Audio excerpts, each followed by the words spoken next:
Strangely, my most precious object is my chemo file. Why? When I had cancer, he came with me for the chemo, yet he was unhappy about paying petrol. Why? He came to see me on the ward, brought me things, brought his father, whom I loved to bits, to see me, showed the nurses how kind he was, showed people how caring he was. Why? I knew different.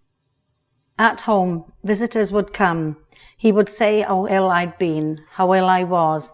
Then he'd get dressed and go off to bingo, leaving me alone. Why? My visitors were shocked. I was shocked by his falseness. So when I was taken into hospital for my chemo sessions, I loved the fact that I was being treated kindly, was being cared for by nurses. Why? I loved being away from him. More chemo, more hospital, more drips, more tears, more unhappiness. I didn't want him near me. Why? Because he was bad for me. I wanted to leave, but I was too ill to go. Chemo over. In bed one night, he wanted sex. I didn't.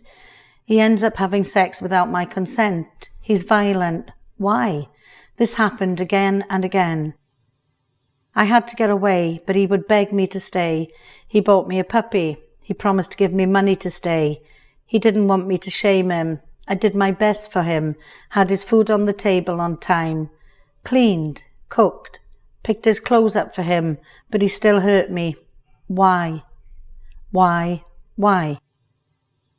He brought my best friend to see me in hospital. Then I found out he was carrying on with her behind my back. Why? Last straw. Decided to leave. Got a room in the refuge. Helped and support from other women. I became the refuge mum. After 3.5 months there, I got my own flat. Things were better. My relationship with my kids improved. We set up our own Women's Survivor Support Project, called WISP for short. Apart from having my kids, it's the best thing I've done in my life. Why? We've gained strength and confidence from each other. We make each other laugh. We face all that life throws us together. My precious chemo file reminds me of what I've left behind. Why? I'm not alone now.